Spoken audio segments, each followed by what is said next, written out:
My wife was cheating on me in our own house. Her shameless lover liked to swim in the pool while I was at work. So, I put a little surprise in the water. When he dove in, "My name is Adrian Cross, and let me tell you something about perfect lives. They're about as real as a $3 bill and twice as fake." Until 3 weeks ago, I was living what any red-blooded American would call the dream. Picture this: a gorgeous wife who could stop traffic just by walking to the mailbox, a house that would make your HOA president weep with envy, and a pool so pristine it could have been featured in Better Homes and Gardens. Hell, I worked my ass off for 15 years in construction management, clawing my way up from carrying lumber to running multi-million-dollar projects, just to afford that slice of suburban paradise. But you know what they say about dreams, right? Sometimes you wake up, and sometimes you get a bucket of ice-cold reality dumped right over your head. It was a Wednesday afternoon that changed everything. And I'm talking about one of those perfect October days where the sun's doing its thing without trying to fry you like bacon. I'd wrapped up early at the Morrison site, some fancy office complex downtown that was running ahead of schedule for once in my goddamn career, and figured I'd surprise Clara with an early homecoming. Maybe grab some steaks, fire up the grill, pretend we still gave a damn about each other's company. You know, married couple stuff. I pulled into our driveway at exactly 3:17 p.m. I remember because I checked my phone, thinking about how Clara wouldn't be home from her marketing job for another 2 hours.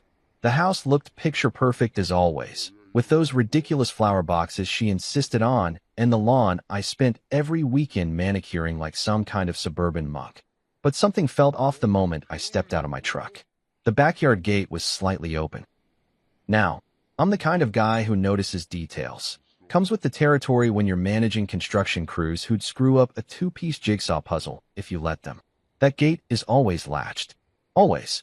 Clara's paranoid about neighborhood kids sneaking in, and honestly, so am I. We didn't shell out 40 grand for a pool just to become the unofficial community swimming hole. I walked around back, and that's when I saw them. Ripples.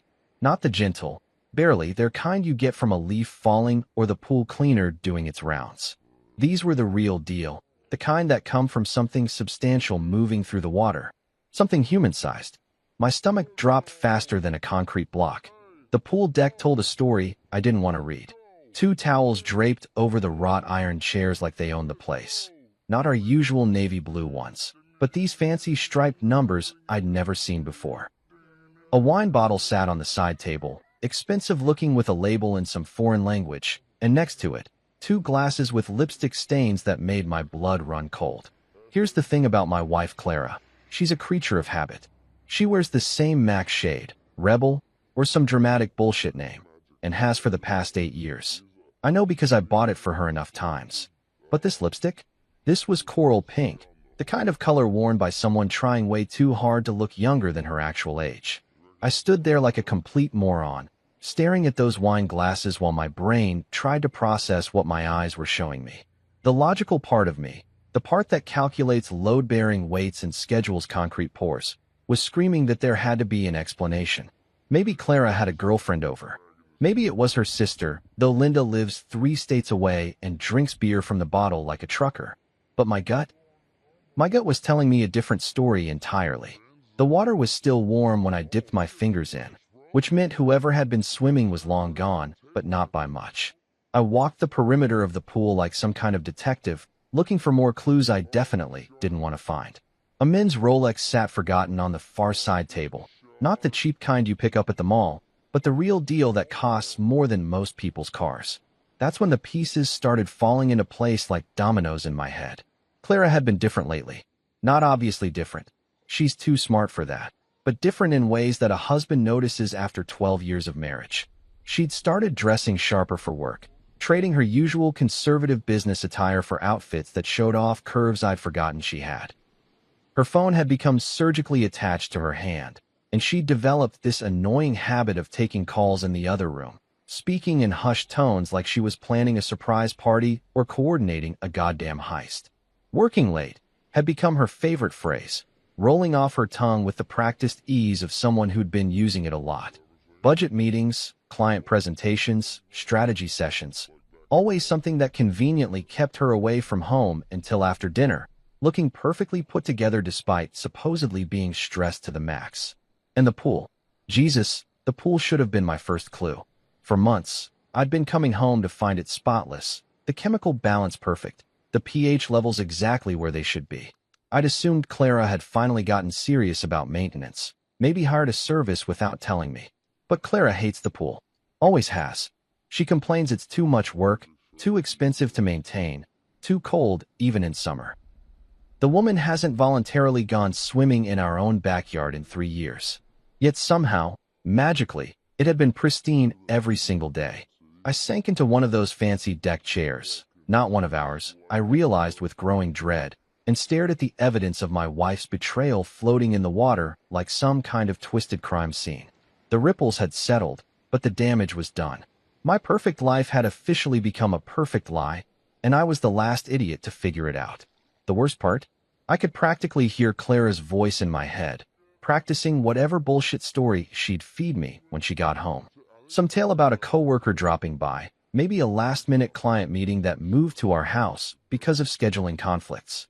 She'd look me right in the eye with those green eyes I fell in love with 15 years ago and lie through her perfectly straight teeth. But I'd seen the ripples now. I'd seen the towels, the wine, the lipstick that wasn't hers. Most importantly, I'd seen that Rolex, expensive and forgotten like the marriage vows we'd exchanged in front of 200 witnesses who probably saw this coming before I did.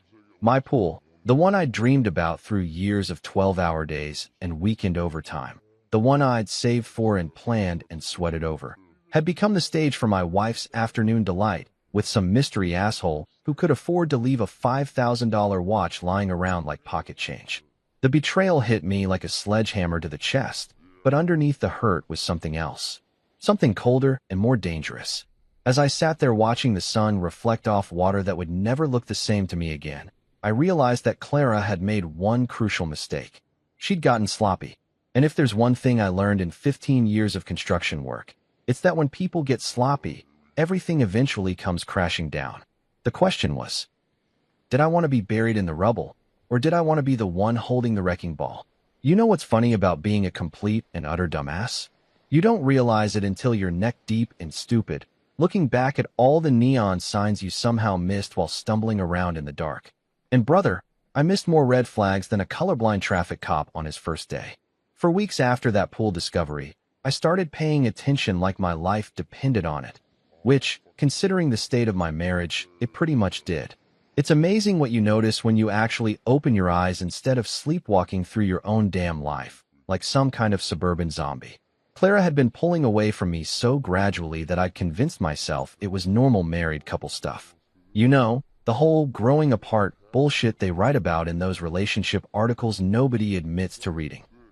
But looking back with 20/20 hindsight, it was like watching a slow-motion car crash where I was both the driver and the poor bastard standing in the road.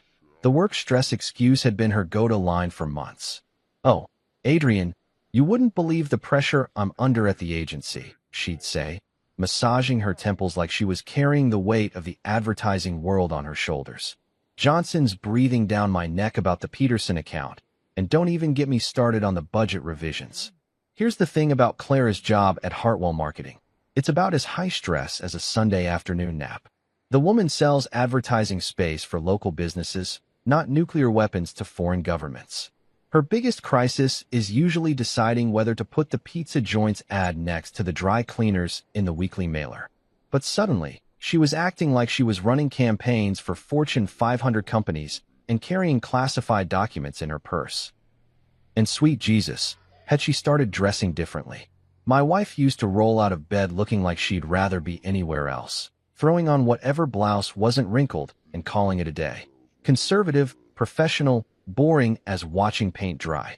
That was Clara's work wardrobe for 12 years. But somewhere around August, she'd apparently discovered that clothes could actually fit her body instead of just covering it up like some kind of fabric tent. The skirts got shorter. The blouses got tighter. The heels got higher. She started spending an extra hour in front of the bathroom mirror every morning, doing things with makeup I didn't even know were possible. I'm talking about contouring and highlighting and God knows what else. Turning her face into some kind of art project that probably required a degree to understand. "New look for fall," she'd said when I commented, giving me that smile that used to make my heart skip, but now just made my stomach turn. Jenny from accounting recommended this YouTube channel. You should try updating your wardrobe too, honey. Honey. She'd started calling me honey again after years of Adrian or nothing at all. Should have been a good sign, right? Wrong. It was the kind of honey you pour on poison to make it go down easier. The phone situation was what really should have tipped me off if I hadn't been walking around with my head up my ass like some kind of ostrich in denial.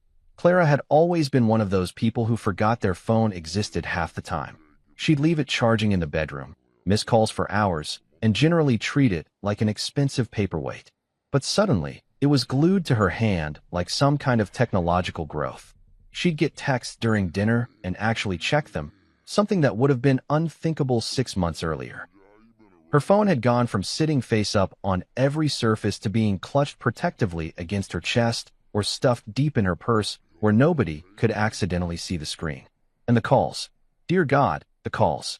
They started happening around 9 p.m., right after we'd settled in to watch whatever mindless TV show was supposed to pass for entertainment.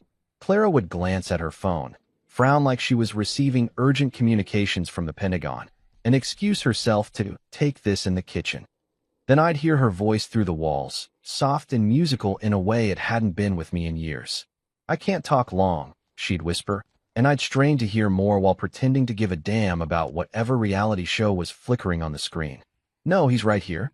I know. Tomorrow, okay? Same time. When I asked who was calling so late, she'd wave it off with practiced casualness.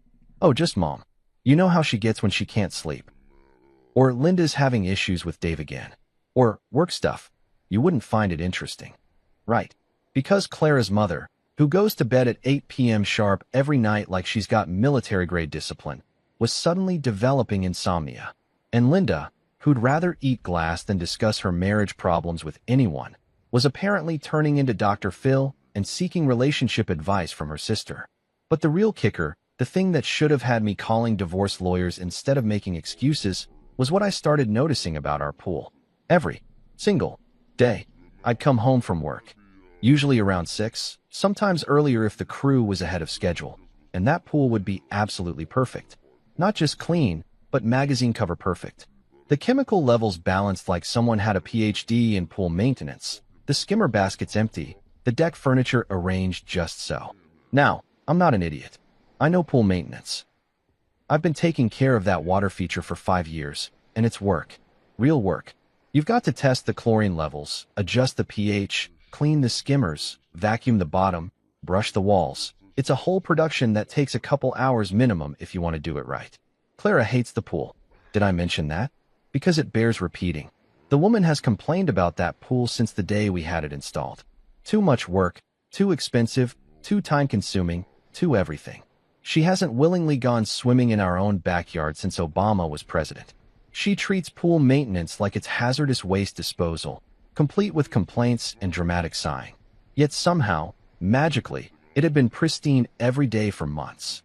Did you hire a pool service? I asked one evening, genuinely curious how our pool had achieved such impossible perfection. Clara barely looked up from her phone. What? Oh no, I've just been keeping up with it better. You're always so busy with work. I figured I should help out more. Help out more. Right. The woman who'd rather stick her hand in a blender than touch pool chemicals had suddenly developed a passion for aquatic maintenance. The lies were piling up like snow in a blizzard, and I was the moron standing in the middle of it pretending it was just a light dusting. Then there were the working late sessions that became as regular as clockwork. Every Tuesday and Thursday, sometimes Wednesdays too, Clara would text me around 4 p.m. with the same basic message. Budget meeting running long, don't wait up for dinner. Or client presentation needs tweaking, might be here until 8. Or my personal favorite, strategy session with the team. You know how these things go. Except I didn't know how these things went, because Clara had never mentioned strategy sessions in 12 years of marriage. Her job was about as strategic as choosing between regular or diet soda for the office break room. And when she'd finally come home, she'd look like she'd spent the day at a spa instead of grinding through overtime at a third-rate marketing agency. Hair perfect, makeup fresh, clothes unwrinkled like she'd just gotten dressed instead of wearing them for 12 hours straight. How was the meeting? I'd ask, because apparently I'm a glutton for punishment. Oh, you know, she'd say, heading straight for the shower like she was washing off evidence. Same old corporate nonsense. Johnson's being Johnson, the Peterson account is being difficult, blah blah blah. Blah blah blah. That's how my wife summarized her alleged career crisis. The same crisis that was supposedly consuming her life and keeping her away from home 4 nights a week. But here's what really killed me. The way she stopped looking at me. Not just the quick glances or distracted nods. I'm talking about really looking. For years, Clara would catch my eye across the room and smile, or steal glances during dinner, or just study my face while we watched TV like she was memorizing it for a test. That stopped completely. Now when I walked into a room, her eyes would slide past me like I was furniture. Expensive, familiar furniture that she was tired of looking at. When we talked, she'd focus on her phone, or the TV, or the fascinating pattern on our kitchen wallpaper, anywhere but my face. It's amazing how invisible you can feel in your own house when the person who's supposed to love you most starts treating you like background noise. The night everything crystallized was a Thursday in late October. Clara came home at 9:30 p.m., claiming another emergency strategy session, looking like she'd stepped off the pages of a fashion magazine. She breezed through the kitchen, kissed my forehead like I was her elderly uncle, and announced she was going to wash the day off. I followed her upstairs and watched her peel off clothes that smelled like cologne I didn't recognize, humming some tune under her breath that she definitely hadn't been humming when she left that morning. "Good meeting?" I asked. She said, not really listening. "Productive." That's when I knew for absolute certain that my wife was cheating on me, and I was the last poor bastard on earth to figure it out. The signs hadn't been subtle. They'd been screaming at me like a smoke detector with dying batteries, and I'd been too comfortable, too trusting, too goddamn naive to pay attention. Well, I was paying attention now, and somebody was about to pay the price. You can suspect your wife is cheating all you want, but there's a world of difference between suspicion and cold, hard, kick-you-in-the-teeth reality. It's like the difference between thinking you might have cancer and actually getting the test results back with a big fat, malignant stamped across the top. Until that moment, you can still live in denial, pretending everything's going to work out fine. Well, my test results came back positive, and the diagnosis was about as ugly as they come. I'd been wrestling with what to do about my growing certainty that Clara was playing house with someone else. Part of me, the rational, adult part that pays taxes and remembers to change the oil in my truck, kept insisting I should just confront her like a grown-up.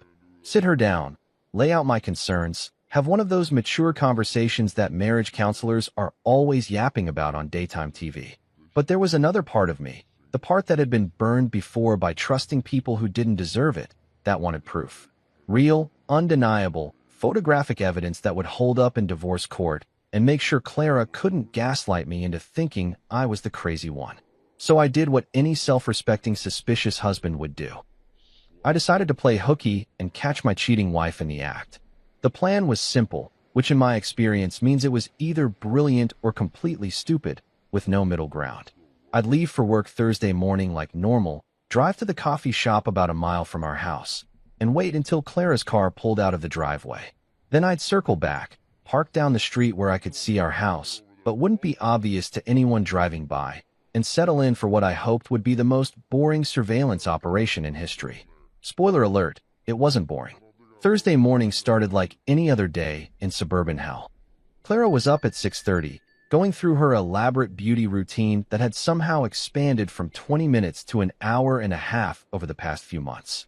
I made coffee, pretended to read the sports section, and listened to her moving around upstairs like she was preparing for a photo shoot instead of another day selling ad space to local businesses. "Big presentation today?" I asked when she came downstairs looking like she'd stepped out of a magazine spread. "You know how it is," she said, not quite meeting my eyes while she grabbed her purse and checked her reflection in the hallway mirror for the 15th time. "Peterson account is being demanding, and Johnson wants everything perfect." Right. The mysterious Peterson account that had supposedly been causing problems for months, but somehow never got resolved. At this point, I was pretty sure Peterson was either the most indecisive client in advertising history or a complete figment of Clara's imagination. "Well, knock him dead, honey," I said, injecting just enough fake enthusiasm to sound believable. She kissed my cheek, a quick, distracted peck that felt about as passionate as a handshake, and headed for the garage. I waited exactly 3 minutes after hearing her car pull out, then grabbed my keys and headed for my truck. The coffee shop was perfect for phase 1 of Operation Catch My Cheating Wife. It had big windows facing the street, decent Wi-Fi, and coffee strong enough to keep me alert through what could potentially be a very long morning. I positioned myself at a corner table where I could see the intersection that led to our neighborhood and settled in with a large black coffee and a newspaper I had no intention of reading. Clara's silver Honda passed by at exactly 8:15 a.m., right on schedule. She was probably heading to work like a normal person, ready to put in an honest day's effort selling advertising space, and definitely not planning to sneak back home for an afternoon rendezvous with her mystery lover. Or not. At 9:30 a.m., that same silver Honda came cruising back through the intersection, moving slow like someone who was making sure the coast was clear. I watched it disappear toward our neighborhood and felt my stomach drop into my work boots. Time for phase 2. I drove back to our street but parked 4 houses down, behind a massive oak tree that provided perfect cover while still giving me a clear view of our driveway. Our neighbor Mrs. Henderson was notorious for knowing everyone's business, so I pulled out my phone and pretended to be having an important work conversation while I watched our house like a hawk. At exactly 9:40 a.m., a silver SUV that definitely wasn't Clara's Honda turned into our driveway. My heart started pounding like I'd just sprinted up a flight of stairs carrying a bag of concrete. This was it. This was the moment of truth, the instant when my suspicions would either be confirmed or proven wrong. Part of me was still hoping I'd been paranoid, that this was all some massive misunderstanding that we'd laugh about later. That hope died the second the SUV's door opened. Out stepped the most stereotypical piece of shit I'd ever seen in my life. This guy looked like he'd been ordered from a catalog called Generic Douchebag Weekly. He was probably in his early 30s, with the kind of artificially perfect physique that screams, "I spend more time at the gym than most people spend at work." His shirt was so tight it might as well have been painted on, showing off muscles that had clearly never been used for actual labor, just for looking pretty in bathroom mirror selfies. But here's what really pissed me off. He walked up to our front door like he owned the place. No hesitation, no looking around nervously, no guilt or shame about what he was doing. He punched in the security code, our security code, the one I'd chosen because it was Clara's birthday, like he'd done it 100 times before. The front door opened before he even finished punching in the numbers. Clara appeared, and I watched my wife of 12 years throw her arms around this gym rat asshole like he was a soldier returning from war. They kissed right there in our doorway. Not a quick peck, but a full-on, grab each other's faces. Movie star kiss that made my vision go red around the edges. Then they disappeared inside my house. For about 10 minutes, I sat in my truck feeling like I'd been punched in the gut by a professional heavyweight boxer. This was really happening. My wife really was cheating on me. In our home, probably in our bed, with some muscle-bound jackass who looked like he bought his personality at the same place he got his protein powder. But the real show was just getting started. At 9:52 a.m., they came out the back door onto our deck. Clara was wearing a bikini I'd never seen before, red, tiny, and expensive-looking. The kind of bikini worn by women who want to be noticed, not by wives who are supposedly stressed about budget meetings and client presentations. And Mr. Wonderful? He'd stripped down to swim trunks that probably cost more than I make in a day, showing off abs that looked like they'd been carved by Michelangelo himself. He was carrying a bottle of wine, the same expensive foreign shit I'd seen by the pool weeks earlier, and acting like he was starring in his own personal music video. But here's the part that made my blood pressure spike into the danger zone. He dove into my pool like he owned it. My pool. The one I'd saved for, planned for, sweated over. The one I'd spent countless weekends maintaining, countless dollars heating, countless hours enjoying in the few quiet moments I got between work and sleep. This steroid-enhanced pretty boy was doing laps in my water like it was his personal Olympic training facility. Clara slipped in after him, and I watched them splash around like teenagers at summer camp. They were laughing, splashing, swimming up to each other for underwater kisses that made me want to vomit all over Mrs. Henderson's perfectly manicured lawn. The worst part? They looked happy, not just satisfied or lustful, but genuinely happy in a way Clara and I hadn't looked in years. She was animated, playful, younger somehow, Like this asshole had found a remote control to her personality and cranked up the brightness to maximum. I sat there for another hour, watching them turn my backyard into their personal paradise. They drank my wine, used my towels, lounged in my chairs, and treated my property like their own private resort. At one point, the musclehead got out to answer his phone, and I got a good look at his face. Damian Holt. I remembered him now. Some fitness trainer who'd been at Clara's office Christmas party last year. He'd spent the whole evening flexing his way through conversations and hitting on anything in a skirt, including my wife. I'd written him off as harmless, just another gym rat with more muscles than brains. Apparently, I'd been wrong about the harmless part. When they finally went back inside around noon, I started my truck and drove to the job site in a daze. I spent the rest of the day barking orders at my crew and trying to pretend my world hadn't just exploded like a faulty demolition charge. That night, Clara came home at exactly 6 p.m., looking perfectly normal and completely innocent. She kissed my forehead, asked about my day, and started making dinner like she was auditioning for Wife of the Year instead of Adulteress of the Century. "How was work?" she asked, stirring something on the stove.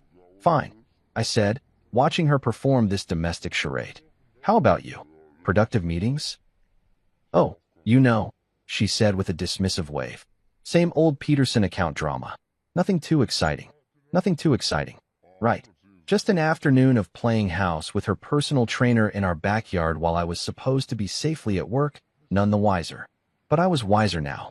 I'd seen the enemy, and he had abs of steel and the brains of a goldfish. More importantly, I'd seen enough to know that this wasn't just an affair. This was a complete betrayal of everything we'd built together, carried out in my own home with my own stuff, while I worked my ass off to pay for it all. Damian Holt thought he was living the dream, swimming in my pool and screwing my wife, while I was out earning the money that made it all possible. He had no idea that his dream was about to become a nightmare. Here's what 15 years in construction teaches you. If you want to tear something down properly, you better know exactly where to place the charges. Rush the job, skip the planning, and you'll end up buried under a pile of rubble that used to be your life. But take your time, study the structure, find the weak points, and you can bring down the whole damn building exactly where and when you want it to fall. My marriage was about to be demolished, but I wasn't going in with a sledgehammer and a prayer. I was going to be surgical about this shit.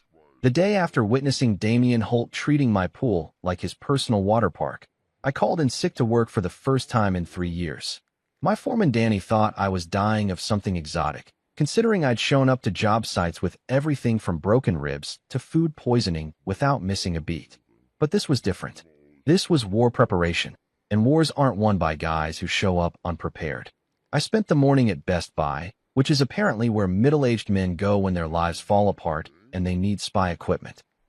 The kid working the security camera section looked like he was barely old enough to drive, but he knew his stuff about surveillance gear better than some FBI agents I'd seen on TV. "So you're looking for home security?" he asked, probably wondering why I looked like I wanted to murder someone. "Something like that," I said.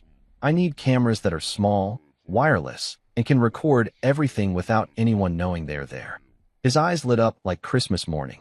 "Oh man, we've got some sweet new stuff that just came in. Check this out. These little guys are about the size of a thumb drive, but they'll record in 4K with audio for up to 12 hours on a single charge." Perfect. I bought 6 of them, plus a wireless router booster to make sure the signal would reach every corner of my property, and a 2 terabytes external hard drive to store whatever evidence I was about to collect. The total came to just over $800, which was more than I'd spent on anything fun in months. But then again, this wasn't fun. This was justice. Back home, I spent the afternoon strategically placing my new toys around the house like some kind of demented Easter bunny. One went in the living room, hidden behind a picture frame where it could capture the front door and the stairs. Another went in the kitchen, tucked behind the coffee maker where it had a perfect view of the back door. The master bedroom got one mounted inside what looked like a regular digital clock on Clara's nightstand. But the real masterpieces went outside. I positioned 2 cameras with perfect views of the pool area, one disguised as a sprinkler head and another tucked into the outdoor speaker system I'd installed last summer. The final camera went in the garage, where it could capture license plates and faces of anyone coming or going. By the time I was finished, My house was wired tighter than Fort Knox, and nobody would ever know it unless they were specifically looking for surveillance equipment. Every angle covered, every entrance monitored, every possible piece of evidence recorded in high-definition glory. But hardware was only half the battle. For the really damaging stuff, the kind that would hold up in divorce court and make sure Clara didn't walk away with half of everything I'd worked for, I needed professional help. Marcus Lane owed me a favor, and it was time to collect. Marcus and I went way back to our college days at State, where he'd majored in criminal justice while I was learning the finer points of structural engineering. After graduation, he'd done a stint with the police department before going private, specializing in cheating spouse cases and corporate investigations. He was good at his job, discreet as hell, and most importantly, he understood that sometimes the law and justice weren't quite the same thing. I called him that evening while Clara was supposedly working late again. "Adrian fucking Cross," he said when he picked up. "Jesus, it's been what, 2 years? Please tell me you're not calling because you need bail money." "Worse," I said. "I need a private investigator, and I need one who doesn't ask too many questions about methodology." There was a pause. "Cheating wife. Bingo. Shit, man. I'm sorry. You want to meet somewhere and talk about it?" We met at Murphy's Tavern on the south side of town, the kind of blue-collar dive where nobody gave a damn about your personal problems as long as you kept buying drinks and didn't start any fights. Marcus looked exactly the same as he had in college. Tall, lean, with the kind of eyes that missed absolutely nothing. He'd always been good at reading people, which made him hell to play poker against and perfect for catching cheaters. I laid out the whole story over a couple of beers, from the pool ripples to the mysterious Damien Holt and his twice-weekly swimming sessions. Marcus listened without interrupting, occasionally nodding or making notes in a small notebook he'd pulled from his jacket pocket. "So you've got the guy's name and you've seen them together," he said when I finished. "That's a good start, but it's not enough for what you're probably going to need in court. Judges these days want documentation, photos, videos, financial records, communication logs. The works. That's where you come in." "Damn right it is." He finished his beer and signaled for another round. "Here's what I'm thinking. You've got your house wired up, which is smart, but we need more than just footage of them playing house in your pool. We need to establish a pattern, document the affair over time, and most importantly, we need to follow the money trail." Money trail. Think about it, Adrian.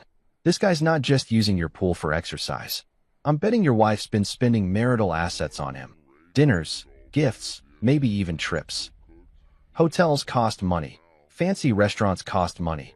And if she's trying to impress this personal trainer asshole, she's probably spending your money to do it. That hit me like a punch to the gut. I'd been so focused on the emotional betrayal that I hadn't even considered the financial angle. But Marcus was right. Clara had access to our joint accounts, our credit cards, our savings. For all I knew, I'd been bankrolling my own humiliation for months. "We need to get into her phone," Marcus continued. "Text messages, call logs, photo galleries. All the good stuff that'll prove this isn't just a one-time thing. We need bank records, credit card statements, anything that shows a pattern of spending on this relationship. How do we do that without breaking about 15 different laws?" Marcus smiled, and it wasn't a particularly nice smile. "Let me worry about the legal technicalities. You just focus on getting me access when the opportunity presents itself." Over the next hour, we hammered out a plan that would have made military strategists proud. Marcus would handle the financial investigation and background check on Damien Holt, while I focused on gathering video evidence and looking for opportunities to access Clara's phone. We'd meet weekly to compare notes and adjust our strategy based on what we discovered. "One more thing," Marcus said as we were getting ready to leave.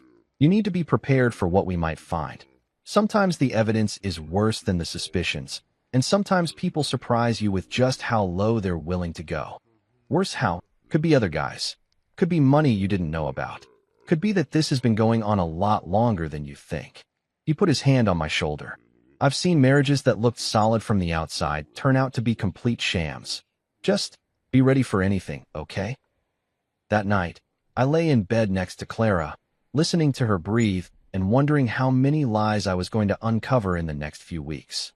She was sleeping peacefully, probably dreaming about her muscle-bound boyfriend and their afternoon pool parties, completely unaware that her husband was about to turn into her worst nightmare. The cameras were recording.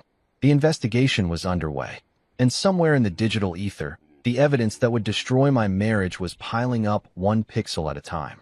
Clara had been playing games with my life for months, thinking she was smarter than the blue-collar construction worker who was too busy working to notice what was happening in his own backyard. She'd gotten comfortable, sloppy, overconfident in her ability to manage two relationships without getting caught. But she'd made one crucial mistake. She'd underestimated me. I might not have a college degree in criminal justice or a fancy office downtown, but I knew how to plan a project from start to finish. I knew how to manage timelines, coordinate resources, and execute complex operations under pressure. Most importantly, I knew how to tear things down so completely that there was nothing left but empty space and regret. Phase 1 was complete. The surveillance network was operational, Marcus was on the case, and my cheating wife had no idea that her perfect little affair was about to become the most expensive mistake she'd ever made. Now came the fun part, watching her world crumble in real time while she smiled and lied to my face every single day. Construction workers know how to build things, but we also know how to demolish them. And Clara's house of lies was about to come down harder than a condemned building in an earthquake zone. The only question was whether she'd see it coming before the roof caved in on her perfectly sculpted head.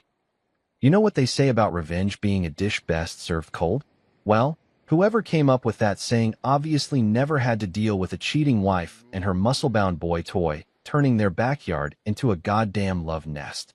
Sometimes revenge needs to be served hot, slimy, and with enough amphibian backup to make a grown man question his life choices. 2 weeks into my surveillance operation, I had enough evidence to bury Clara and Damien in any divorce court in the country. Marcus had been earning his fee like a champ, documenting their Tuesday and Thursday afternoon pool parties with military precision. We had timestamps, photographs, video footage, and even audio recordings of their pillow talk that would make a porn director blush. But here's the thing about evidence. It's great for lawyers and judges, but it doesn't do jack shit for the burning rage that was eating me alive from the inside out. Every night, I'd lie in bed next to my cheating wife, listening to her fake sleep while she probably fantasized about her next underwater wrestling match with Captain Protein Powder. Every morning, I'd kiss her goodbye and watch her drive off to work, knowing damn well she was planning another afternoon of adultery in my own backyard. I needed more than evidence. I needed satisfaction. I needed to see the look on Damien's face when his perfect little fantasy turned into a nightmare. I needed him to understand that actions have consequences, and sometimes those consequences come with teeth and a really bad attitude. That's when inspiration struck, courtesy of my nephew Tyler and his 5th grade science project. Tyler had been raising bullfrog tadpoles for the past month, watching them grow from little black dots into proper frogs in a big aquarium tank in his bedroom.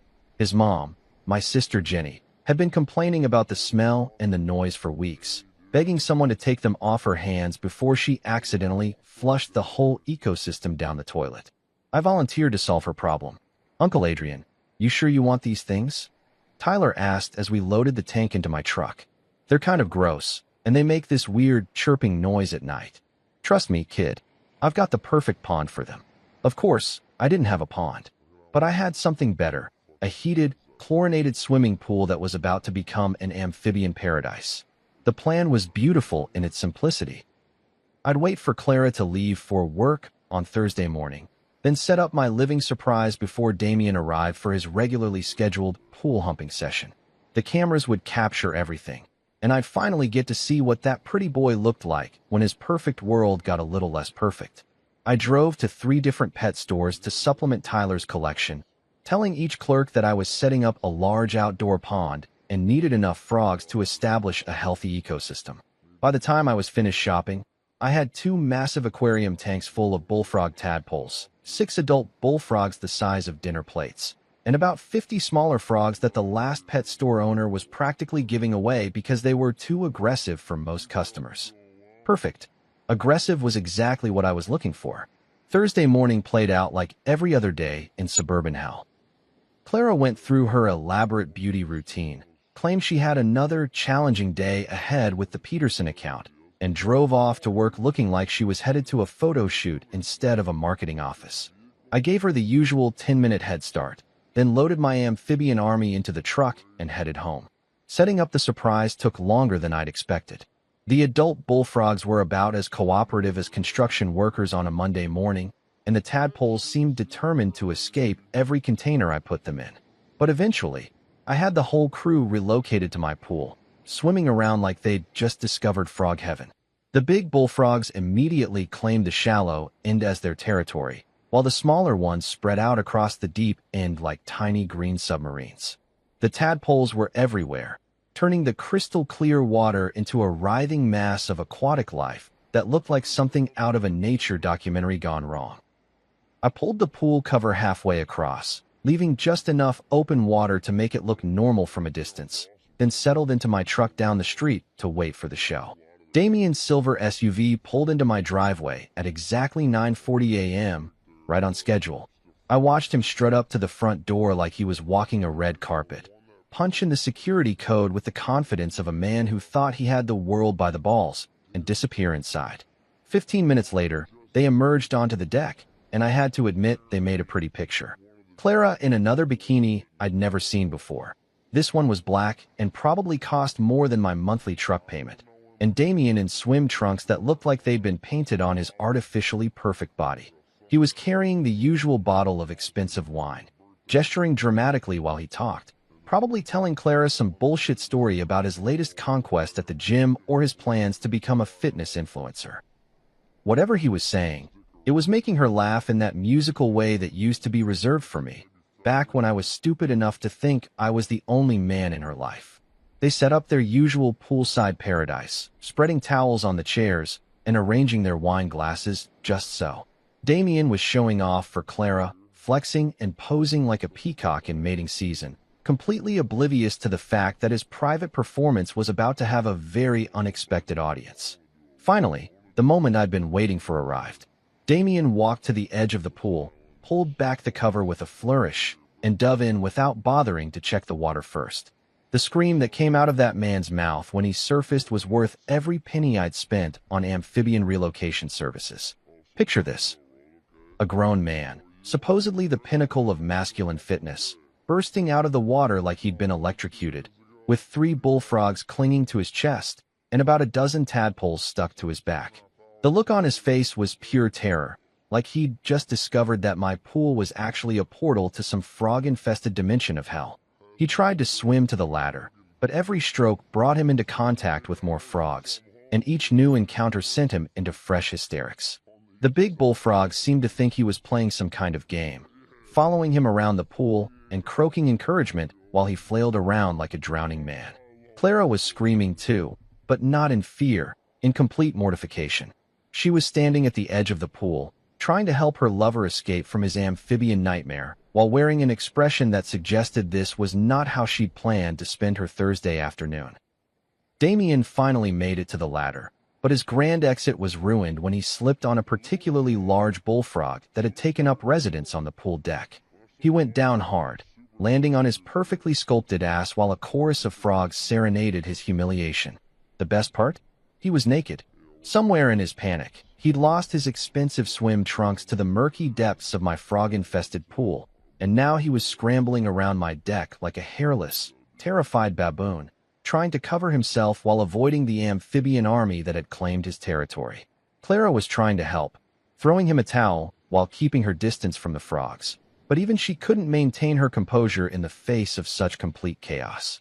The sophisticated, confident woman who'd been lying to my face for months looked like a suburban mom dealing with a toddler's meltdown at the grocery store. It took them 20 minutes to clear the pool area, with Damien wrapped in towels and limping toward the house, while Clara gathered their belongings and tried to salvage some dignity from the situation. They never did find his swim trunks, which meant he had to make his escape wearing nothing but my wife's beach towel and whatever remained of his shattered ego. From my truck down the street, I recorded every glorious second of their humiliation, watching through my camera as 2 people who thought they were untouchable learned that sometimes the universe has a sense of humor about adultery. But this was just the opening act. Phase 1 was about embarrassment, about showing them that their perfect little affair wasn't as secure as they thought. It was about planting the seed of doubt, making them wonder if maybe they weren't as clever as they believed. The real fun was still to come. As I drove back to the job site, I couldn't stop grinning. For the first time in months, I felt like I had some control over my own life. Clara and Damien had been playing their little game in my house, with my stuff on my time. They'd been treating me like a fool who was too stupid to notice what was happening right under his nose. Well, now they knew I was paying attention. And if they thought a few frogs were bad, they had no idea what was coming next. After all, construction workers don't just know how to build things and tear them down. We also know how to make life really, really uncomfortable for people who piss us off. Phase 2 was going to be legendary. If you think frogs are scary, wait until you meet their bigger, scallier cousins who have absolutely zero sense of humor and a serious attitude problem. The frog incident had been a beautiful warm-up act, but it wasn't quite the knockout punch I'd been hoping for. Sure, Damien had screamed like a little girl and lost his designer swim trunks to the murky depths of amphibian hell, but the bastard came back the following Tuesday like nothing had happened. Apparently, getting sexually assaulted by a gang of bullfrogs wasn't enough to keep him away from my wife and my pool. Some people just don't learn the easy way. I spent the weekend thinking about escalation. In construction, when a gentle nudge doesn't work, you bring out the bigger tools. When a standard hammer won't drive the nail, you upgrade to a sledgehammer. When frogs don't send the message, you call on the reptiles. Marcus thought I was losing my damn mind when I explained Phase 2 over beers at Murphy's Tavern. Let me get this straight, he said, looking at me like I'd just announced my plans to join the circus. You want to put snakes in your pool? Not just snakes, I corrected him. Snakes, snapping turtles, and maybe a small alligator if I can find one that won't actually kill anybody. I'm going for psychological warfare here, not first-degree murder. Adrian, that's fucking insane. What if something goes wrong? What if one of these things actually hurts someone? Then maybe they'll think twice before using my pool as their personal love nest, I said, finishing my beer. Besides, I'm not talking about venomous snakes or full-grown gators. Just enough reptilian backup to make Captain Protein Powder question his life choices. Marcus shook his head, but pulled out his notebook anyway. Okay, assuming I can talk you out of this completely bats hit plan, what's your timeline? Thursday morning. Same routine as last week, except instead of frogs, our boy Damien gets to meet some new friends who are a little less cuddly and a lot more bitey.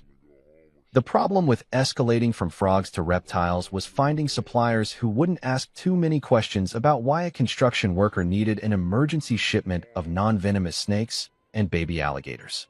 Turns out, the exotic pet trade is alive and well in America, and if you know where to look, you can get pretty much anything delivered to your doorstep with minimal paperwork and maximum plausible deniability. I started with Reptile World, a sketchy-looking pet store on the edge of town that specialized in animals most people wouldn't want within 50 miles of their house. The owner, a guy named Snake Mike who lived up to his nickname in every possible way, didn't even blink when I explained my pond ecosystem project. You want variety or specific species? He asked, walking me through a warehouse that looked like something out of a nature documentary nightmare. Variety, I said, but nothing that's actually going to kill anybody. I need scary, not deadly. Got just the thing, Snake Mike said, stopping in front of a large tank filled with what looked like miniature dinosaurs. Snapping turtles. Mean as hell, scary as fuck, but they won't actually hurt anybody unless they're really trying. And these babies here, he gestured to another tank, are corn snakes. Completely harmless, but they look dangerous enough to give most people nightmares. Perfect. I bought 3 snapping turtles that looked like they'd been lifted straight from a prehistoric swamp and half a dozen corn snakes that were beautiful, terrifying, and completely non-venomous. For the grand finale, Snake Mike introduced me to his pride and joy. A 2-foot baby caiman that he swore was gentle as a kitten, but scary enough to make grown men wet themselves. You sure this thing won't actually eat anybody? I asked, watching the little prehistoric monster floating in its tank like a miniature submarine. Nah, he's just a baby. Worst he'll do is give someone a good nip if they try to pet him. But the psychological impact? Chef's kiss, my friend. Chef's kiss. I loaded my reptilian army into the truck Wednesday night, after Clara had gone to bed claiming another stress headache from the Peterson account. The snakes went into secure containers in the back. The snapping turtles got their own portable habitat, and the baby caiman rode shotgun in a small aquarium that barely contained his attitude. The plan was more complex this time. I couldn't just dump everything in the pool and hope for the best. That would be animal cruelty. And despite everything Clara and Damien had put me through, I wasn't about to take it out on innocent reptiles who were just trying to make a living in the exotic pet business. Instead, I set up what Marcus called strategic placement zones around the pool area. The snapping turtles would patrol the shallow end. The snakes would be positioned near the ladder and diving board, and the baby caiman would have the honor of floating in the deep end like a miniature lake monster. Thursday morning played out like clockwork. Clara went through her beauty routine, made her usual noises about work stress and difficult clients, and drove off to her job, looking like she was headed to a photo shoot for Adulteress Monthly.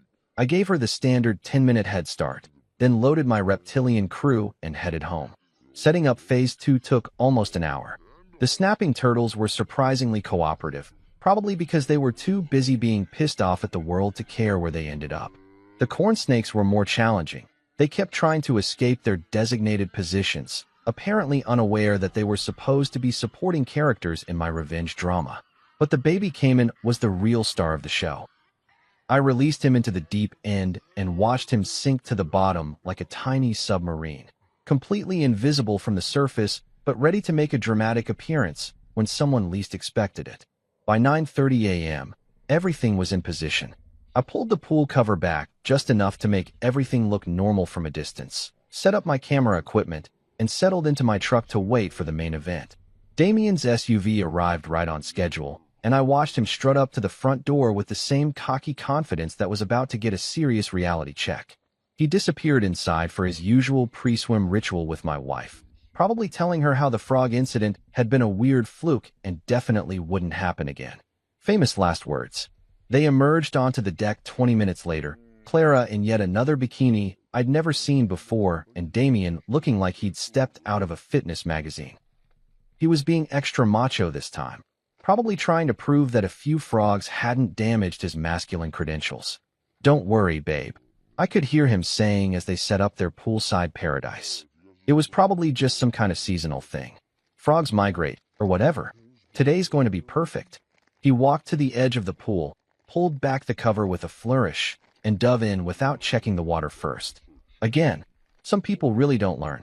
The scream that came out of Damien's mouth when he surfaced next to a snapping turtle made the frog incident sound like a church choir. But the real magic happened when he tried to swim to the ladder and came face to face with 6 corn snakes who had apparently decided that pool time was their time too. I've never seen a grown man move so fast through water. Damien was doing some kind of hybrid freestyle panic stroke, trying to avoid the turtles while simultaneously staying away from the snakes, all while Clara screamed encouragement from the deck. But the piece de resistance came when he finally reached the deep end and the baby caiman decided to make his grand entrance. 1 second Damien was gasping for air, thinking he'd found a safe zone, and the next second he was staring into the prehistoric eyes of a miniature dinosaur that looked like it had crawled out of his worst nightmare. The sound he made wasn't even human. It was pure, primal terror, the kind of noise early humans probably made when they first encountered saber-toothed tigers. He launched himself out of that pool like he'd been shot from a cannon, landed hard on the deck, and immediately started crawling toward the house on his hands and knees while a turtle followed him like a slow-motion predator. Clara was in full panic mode, trying to help her traumatized lover while avoiding the reptilian army that had taken over her afternoon paradise. She was screaming something about calling animal control, but Damien was too busy having what looked like a full-scale nervous breakdown to respond. The best part was watching him try to stand up, only to slip on the wet deck and fall backward into the flower bed, where he lay twitching like he'd been electrocuted while a corn snake slithered past his head. It took them 45 minutes to clear the area this time, with Damien wrapped in towels and shaking like a chihuahua in a thunderstorm, while Clara tried to figure out how to explain this to someone, anyone, who might believe her. From my truck, I recorded every second of their reptilian nightmare, watching 2 people who thought they were living their best life learn that sometimes karma comes with scales and an attitude problem. Phase 2 was complete, and Damien Holt had officially learned that my pool wasn't the safe haven he'd thought it was. But we were just getting started. There's a fine line between revenge and stupid, and apparently I was dancing on it like a drunk college kid at a fraternity party. The reptile incident had been spectacular. Damien screaming like a horror movie victim, while a baby came and gave him nightmares he'd remember for the rest of his artificially enhanced life. But it had also been reckless as hell. Marcus had made that crystal clear when he called me Friday morning, his voice carrying the kind of barely controlled panic usually reserved for construction foremen who'd just watched someone fall off scaffolding. "Adrian, what the fuck were you thinking?" he said without bothering with pleasantries. "Snakes? A goddamn alligator? Are you trying to go to prison for aggravated assault with a deadly reptile?" "It's a caiman, not an alligator," I corrected, which probably wasn't the point he wanted me to focus on. "And it's just a baby. Snake Mike said it was harmless." "Snake Mike? Jesus Christ. Adrian, you're taking legal advice from a guy named Snake Mike? That's like getting financial planning tips from a bookie." He had a point. When you're getting your moral compass calibrated by exotic pet dealers, and your legal strategy involves terrorizing people with prehistoric animals, it might be time to consult someone with an actual law degree and a functioning understanding of the justice system. That's when I remembered Judge Richard Callahan. Dick Callahan had been my mentor back when I was trying to figure out how to turn my construction business from a one-man operation into something resembling a legitimate company. We'd met through the Chamber of Commerce about 8 years ago, when I was bidding on my first major commercial project and had absolutely no idea how to navigate the legal minefield of government contracts. Dick had taken me under his wing, explaining the difference between proper business practices and the kind of shortcuts that land you in federal court with your dick in your hand, and a very expensive lawyer trying to explain why your ignorance shouldn't be considered criminal intent. He'd retired from the bench 2 years ago, but he still practiced law part-time and occasionally dispensed wisdom to idiots like me who thought they were smarter than the legal system. More importantly, he understood that sometimes the law and justice weren't exactly the same thing, and that good people occasionally needed to bend the rules to get the outcomes they deserved. I called him Saturday morning, after Clara had left for another mysterious client meeting that probably involved Damien and whatever therapy he needed to recover from his recent aquatic traumas. "Adrian Cross," Dick said when he picked up, his voice carrying that judicial authority that made you want to confess your sins whether you'd committed any or not. "I heard through the grapevine that you might be having some personal difficulties." The grapevine in a town our size was more like a high-speed information superhighway, and I wasn't surprised that word of my domestic troubles had reached the retired judge who still played poker with half the lawyers in the county. "You could say that," I said. "My wife's cheating on me, and I'm not handling it with the maturity and grace that the situation probably deserves." Dick chuckled, a sound that somehow managed to be both sympathetic and slightly ominous. "Why don't you come by the house this afternoon? Sounds like we need to have a conversation that's better suited for bourbon than telephone calls." Dick's house was everything you'd expect from a retired judge who'd spent 30 years listening to the worst of human nature and somehow maintained his faith in the justice system.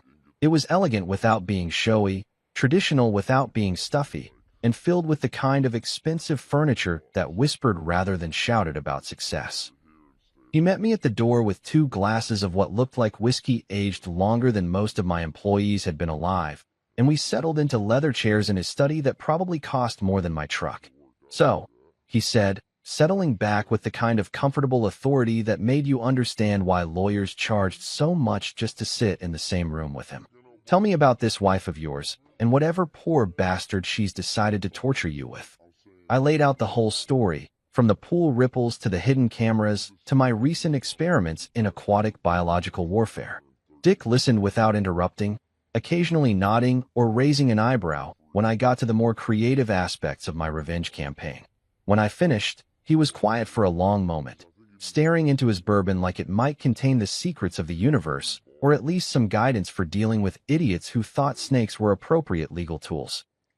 "Well," he finally said, "you've certainly managed to escalate this situation in ways that would impress a military strategist and terrify a criminal defense attorney. Is that good or bad? That depends entirely on what you're trying to accomplish and how much of your freedom you're willing to risk to accomplish it." He took a sip of bourbon and fixed me with the kind of stare that had probably convinced countless defendants to reconsider their testimony. "Adrian, I'm going to ask you a question, and I want you to think carefully before you answer. What do you actually want out of this situation?" "I want them to pay for what they've done to me." "That's not an answer. That's an emotion. What do you want?" Do you want your marriage back? Do you want a divorce that leaves you financially whole? Do you want revenge? Do you want justice? Because those are four very different goals that require four very different strategies. I thought about it while the bourbon burned its way down my throat, and Dick waited with the infinite patience of someone who'd spent decades listening to people work through the worst decisions of their lives. I want her to lose, I finally said. I want her to understand that there are consequences for lying and cheating and treating me like I'm too stupid to notice what's happening in my own house. I want that muscle-bound asshole to disappear from my life permanently. And I want to walk away from this with my dignity and my assets intact. Dick nodded like I'd just given the right answer to a particularly difficult legal question. Those are reasonable goals, achievable goals. But the methods you've been using are going to land you in jail, cost you everything you're trying to protect, and probably get you sued by every animal rights organization in the state. So what do you suggest? Patience, planning, and a strategy that focuses on legal outcomes rather than personal satisfaction. He refilled our glasses and leaned back in his chair. Adrian, you've got evidence of adultery, you've got financial resources they don't know about, and you've got the element of surprise. That's a strong hand if you play it right. But you're playing it like a drunk gambler who thinks he can beat the house by betting everything on red. You need to think like a contractor again. What's your foundation? What are your load-bearing walls? What's your timeline? And most importantly, what's your exit strategy? Over the next 2 hours, Dick walked me through what he called strategic divorce planning. It was like getting a master class in legal warfare from someone who'd spent 3 decades watching people destroy their lives through poor decision-making and emotional stupidity. The cameras are good, he said, making notes in a leather-bound journal. The financial investigation Marcus is doing is excellent, but the animal incidents need to stop immediately. You're giving them ammunition to use against you in court, and judges don't look kindly on husbands who terrorize their wives' lovers with exotic pets. Even if the wives' lovers deserve it, especially if they deserve it. The law isn't about what people deserve, Adrian. It's about what you can prove and what you can get away with legally. He explained how divorce proceedings actually worked in our state, the difference between fault and no-fault divorces, and how adultery evidence could be leveraged to protect assets and secure favorable settlements. It was like learning a new language, except instead of ordering dinner in French, I was learning how to financially destroy someone in legalese. The key, Dick said, is documentation, patience, and making sure that when this all comes to light, you're the sympathetic victim rather than the crazy husband who's been staging animal attacks in his backyard. So no more reptiles? No more reptiles. No more frogs. No more anything that could be construed as threatening, dangerous, or criminally stupid. He fixed me with that judicial stare again. But that doesn't mean you can't be creative within legal boundaries. What do you mean? Dick smiled, and it was the kind of smile that probably made opposing lawyers very nervous. I mean, there are ways to make people's lives uncomfortable without breaking any laws. Ways to apply pressure without leaving fingerprints. Ways to ensure that your wife's boyfriend finds other places to spend his time without involving any animals that might testify against you in court. Care to elaborate? Let's just say that sometimes the most effective revenge is simply allowing people to face the natural consequences of their own actions. And sometimes, he paused to take another sip of bourbon, those natural consequences need a little help to manifest themselves properly. I left Dick's house that afternoon with a new understanding of the legal landscape and a strategy that didn't involve potentially lethal wildlife. It was more subtle than my previous approaches, more patient, and infinitely more likely to achieve the outcomes I actually wanted. But most importantly, I left with the blessing of someone who understood both the law and the human need for justice, even when those two things didn't perfectly align. Clara and Damien thought they were playing a game with no consequences, operating in a world where their actions didn't matter as long as they didn't get caught. They were about to learn that getting caught was just the beginning. Sometimes the best revenge isn't elaborate schemes with exotic animals or carefully orchestrated psychological warfare. Sometimes it's just showing up at exactly the right moment and letting someone know that their perfect little secret isn't so secret anymore. Dick Callahan had been right about strategy and patience, but he'd also mentioned something about allowing people to face the natural consequences of their actions. Well, it was time for Damien Holt to face some consequences, and I was going to be there to document every beautiful second of it. 2 weeks had passed since my last reptilian adventure, and Clara had started to relax again. The mysterious pool incidents had stopped. Life had returned to what she probably thought was normal, and her Tuesday and Thursday afternoon sessions with Captain Protein Powder had resumed with their usual clockwork precision. What she didn't know was that I'd been using those 2 weeks to perfect my surveillance setup and plan what Marcus had started calling the direct approach. No more animals, no more elaborate schemes, just good old-fashioned confrontation at exactly the right moment to cause maximum psychological damage. Thursday morning played out like every other day in our suburban soap opera.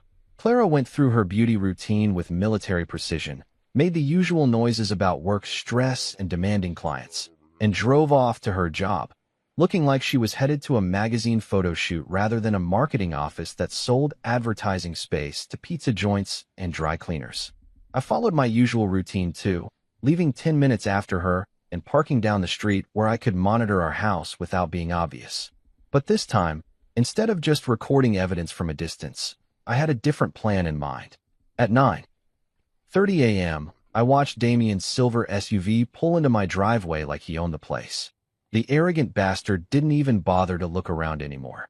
2 weeks without amphibian attacks had apparently convinced him that the coast was permanently clear and his afternoon paradise was safe from interference.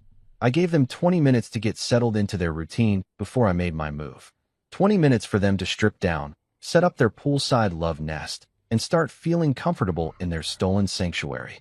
20 minutes for them to forget that actions have consequences and that husbands sometimes come home early. Then I drove my truck right into my own driveway and parked it where Damien couldn't miss it. The plan was simple but effective. I'd set up the pool the night before with a fresh batch of Tyler's bullfrog tadpoles. Not enough to cause real problems, but enough to create that slimy, unsettling feeling that had worked so well during Phase 1. Then I'd positioned myself in the shadows by the tool shed, where I could watch everything unfold while remaining invisible until exactly the right moment. From my hiding spot, I could see them clearly. Clara was lounging in yet another bikini I'd never seen before.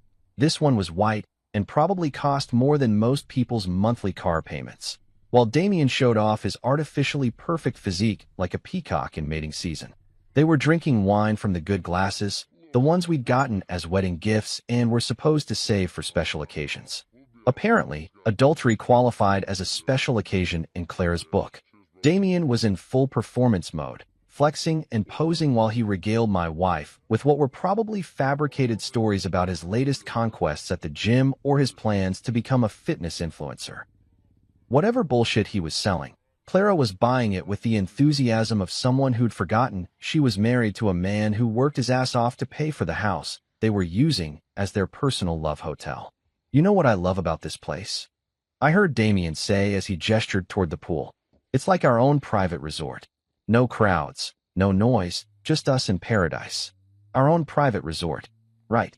Built with my money, maintained with my labor, and enjoyed by my wife's boyfriend while I busted my ass at construction sites to keep the mortgage payments current. That's when I decided it was time to make my entrance. I stepped out of the shadows just as Damien was preparing to dive into the water, and the look on his face when he saw me was worth every reptile-induced nightmare I'd put him through over the past month. "Enjoying my pool, Damien?" I said, my voice carrying across the deck with the kind of calm authority that comes from finally holding all the cards. He froze at the edge of the water, suddenly looking like a deer caught in headlights. Clara gasped and nearly dropped her wine glass, her face going pale as she realized that her perfect little secret had just been blown wide open by the husband she'd been treating like a fool. "Adrian," she started, but I held up a hand to stop her. "I'm not talking to you right now, honey," I said, never taking my eyes off Damien. "I'm talking to your boyfriend here, who seems to think my pool is his personal playground." Damien was standing there in his expensive swim trunks, his artificially tanned body gleaming with sunscreen and arrogance, trying to figure out how to handle a situation that definitely wasn't covered in whatever pickup artist manual he'd been following.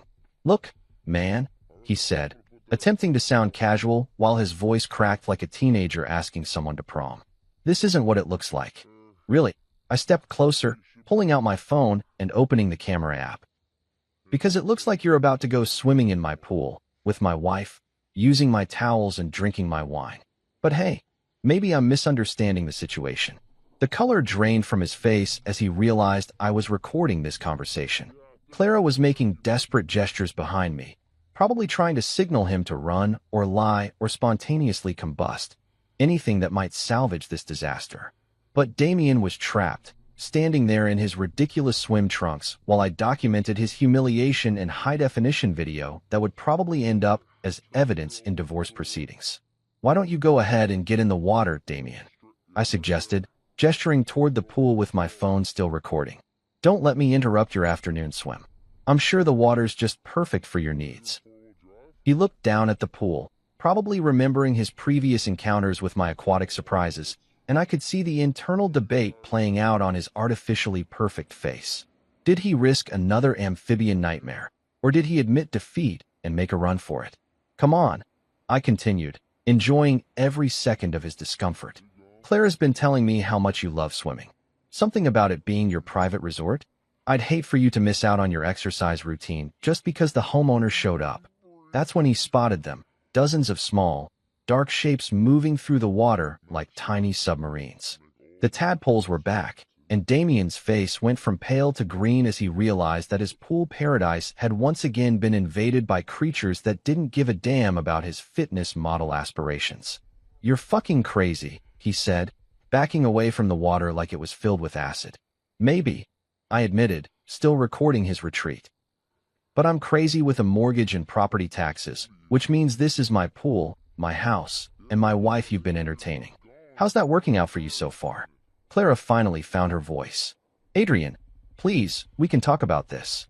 "Oh, well, definitely going to talk," I said, finally turning to look at her. "But right now, I'm having a conversation with your boyfriend about his swimming habits." Damien was edging toward his clothes, which were neatly folded on one of my chairs next to his expensive watch and whatever other accessories he thought made him look successful. He was trying to retreat with some dignity intact, but it's hard to look dignified when you're half naked and being filmed while your lover's husband makes small talk about property rights. "Here's the thing, Damien," I said, following him with the camera as he grabbed his stuff. "I've been watching you two for weeks. I've got photos, videos, timestamps, license plate numbers, the whole package. So when you leave here today, and you're definitely leaving here today, I want you to think about whether this little affair is worth what it's going to cost you." "Are you threatening me?" he asked, trying to sound tough while clutching his designer shirt like a security blanket. "I'm stating facts. Fact 1, you've been trespassing on my property. Fact 2, you've been using my facilities without permission. Fact 3, I've got enough evidence to make your life very complicated if you don't disappear permanently." He was dressed now, but his hands were shaking as he fumbled with his keys. The confident gym rat who'd been strutting around my deck like he owned it was gone, replaced by a nervous man who was starting to understand that his actions might have consequences beyond getting laid twice a week. "Stay away from my wife," I said as he headed for the gate. "Stay away from my house. Stay away from my life. Because if I see you here again, the next conversation we have won't be nearly as friendly." He was practically running by the time he reached his SUV, and I followed him all the way to the street, still recording as he peeled out of my driveway like his ass was on fire. When I turned back toward the house, Clara was standing on the deck in her white bikini, tears streaming down her face and her perfect afternoon in ruins around her feet. "Now," I said, putting my phone away and walking back toward my cheating wife, "let's talk about what happens next." The confrontation was over, but the real conversation was just beginning. Damien Holt had gotten the message loud and clear. My pool was off limits, my wife was off limits, and his days of playing house in my backyard were officially over. But Clara? Clara still thought she could explain this away, apologize her way out of it, or somehow convince me that what I'd just witnessed wasn't exactly what it looked like.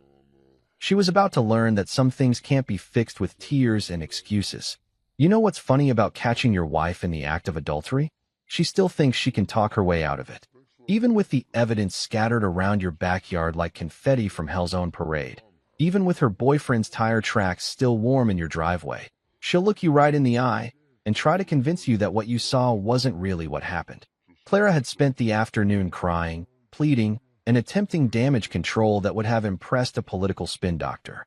But I wasn't interested in her explanations, her excuses, or her tears. I had bigger plans for the evening, plans that involved the dining room table, several manila folders, and the complete destruction of her comfortable little world. After sending Damien running like a scalded dog, I told Clara we'd discuss everything when I got home from work. As if I was actually going back to the job site instead of spending the rest of the day at Marcus's office, putting the finishing touches on what Judge Callahan had taught me to call the endgame. Marcus had been busy during my weeks of animal-based revenge fantasies. While I was playing amateur zookeeper, he'd been doing the real work, following money trails, documenting patterns, and building a case that would hold up in divorce court like a concrete foundation.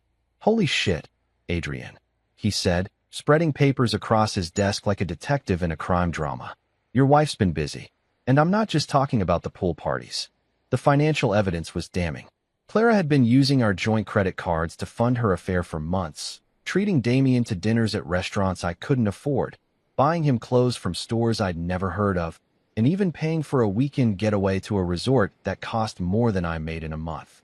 "Look at this," Marcus said, pointing to a credit card statement. "Romantic dinner at Le Bernardin. $300. New workout clothes from Lululemon. $400. Weekend at the Greenbrier Resort. $2,000. And here's the kicker.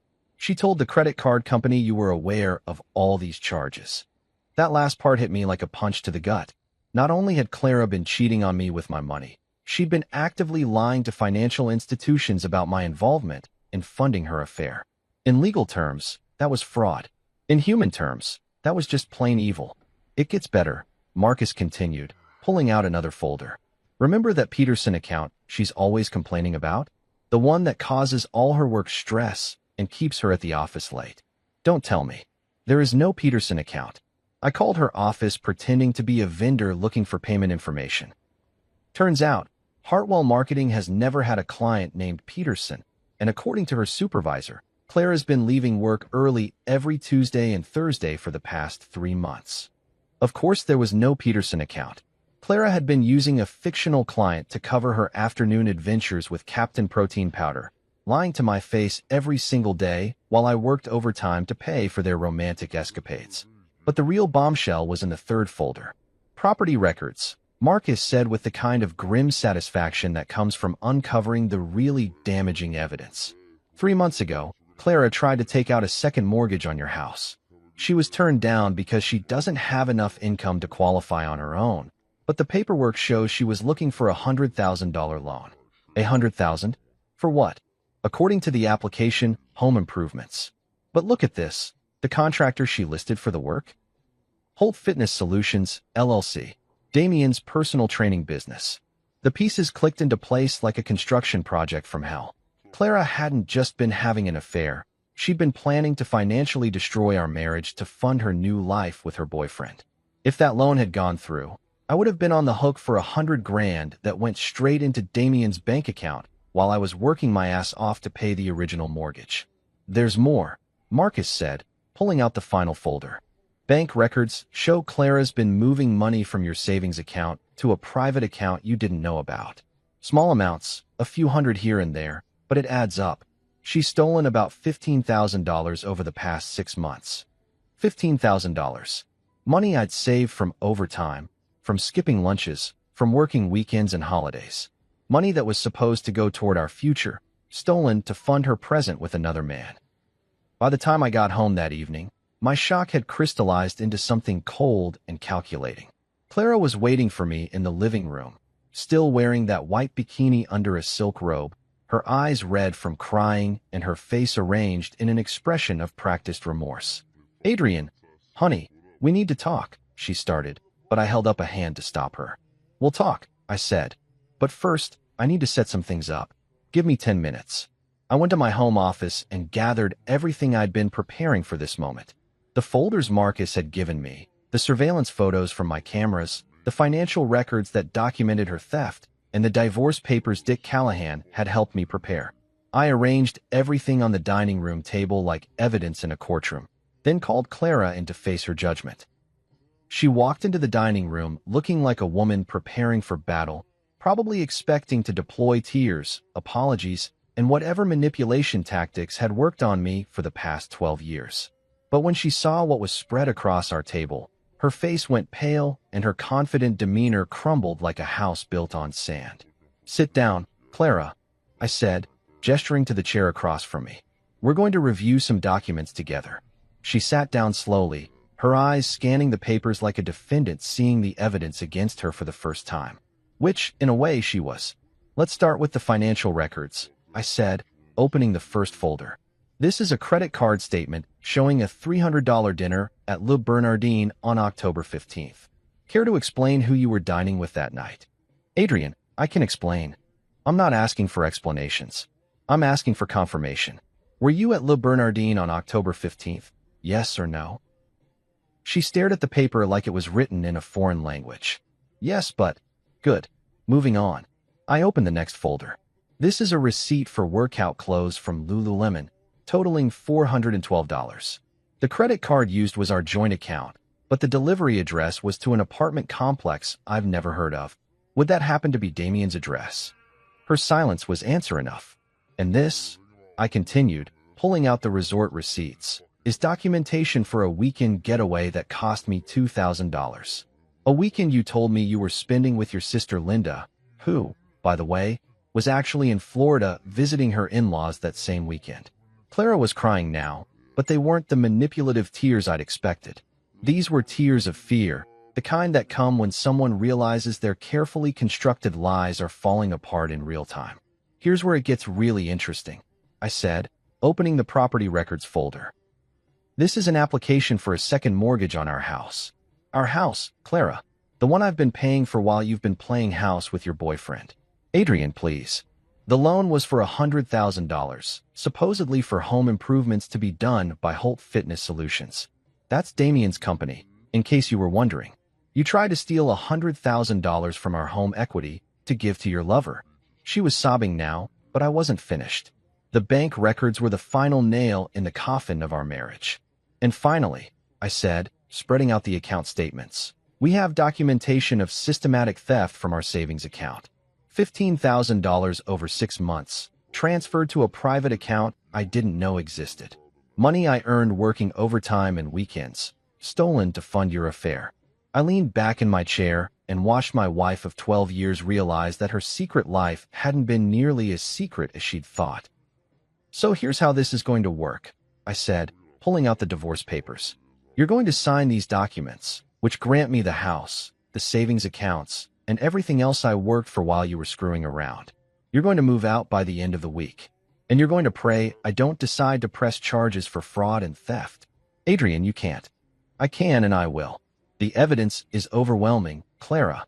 You've committed multiple felonies, stolen from our joint accounts, and lied to financial institutions. The only reason you're not already in handcuffs is because I'm feeling generous." She stared at the divorce papers like they were a death sentence, which in a way, they were. Her comfortable life, her financial security, her carefully maintained reputation, all of it was about to disappear because she'd been too arrogant to think about consequences. "What about Damien?" she asked, her voice barely above a whisper. "What about him?" "He's not my problem anymore. He's yours. Good luck explaining to him why the money train just derailed." I stood up and looked down at the woman I'd married, the woman I'd trusted, the woman who'd stolen from me while screwing another man in our backyard. She looked small and broken, nothing like the confident adulteress who'd been living her best life at my expense. "You have a choice, Clara," I said. "Sign the papers and walk away with whatever dignity you have left, or fight this in court and let a judge decide how much prison time you deserve for fraud and theft." She picked up the pen with shaking hands and signed her name on every page, officially ending our marriage and my naivety in one legally binding document. "There's one more thing," I said as she finished signing. "Damien's been trespassed from our property. If he sets foot on our land again, I'm calling the police. And if you try to take anything that doesn't belong to you when you move out, I'll have you arrested for theft." Clara looked up at me with tears streaming down her face, probably expecting some final word of forgiveness or reconciliation. But I was fresh out of both.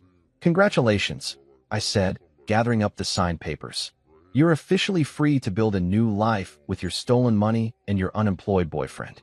I hope it works out better than this one did. The verdict was in, and justice had been served at my dining room table. 3 months later, I was standing in my backyard watching koi fish swim lazy circles in water that had never been clearer, and I realized something that probably should have been obvious from the beginning. The pool had never been the problem. The pool had just been the stage where my marriage died, and once the show was over, it was time to build something new on the same ground. The demolition had taken 2 weeks. Draining 40,000 gallons of water, breaking up concrete that had been poured with such hope 5 years earlier, hauling away the remnants of what I'd thought was paradise but turned out to be a monument to my own stupidity. My crew from the construction site had volunteered to help. Apparently, word had gotten around about Clara and Damien, and blue-collar solidarity runs deep when one of your own gets screwed over by people who think they're better than honest work. "You sure about this, boss?" Danny had asked while running the jackhammer that was turning my pool deck into rubble. "This thing cost you a fortune to put in. Cost me more than money to keep it," I'd replied, watching years of weekends and overtime payments disappear into a dumpster. Sometimes you've got to tear down the old foundation before you can build something that'll last. The Japanese garden had been Judge Callahan's idea, suggested over bourbon and war stories about other men who'd had to rebuild their lives from scratch after discovering that the women they trusted were better actors than most Hollywood professionals. "Water features are therapeutic," Dick had said, sketching rough plans on a cocktail napkin. "But koi ponds don't come with the same emotional baggage as swimming pools. Nobody's going to be doing the backstroke in 18 inches of water." He'd been right about the therapeutic part. Designing the garden, selecting the stones, choosing the plants. It had given me something to focus on besides the satisfaction of watching Clara try to explain to her family why she was suddenly living in a studio apartment and working double shifts to pay for basic necessities. The divorce had been finalized 6 weeks after our dining room confrontation, with Clara getting exactly what she deserved: nothing.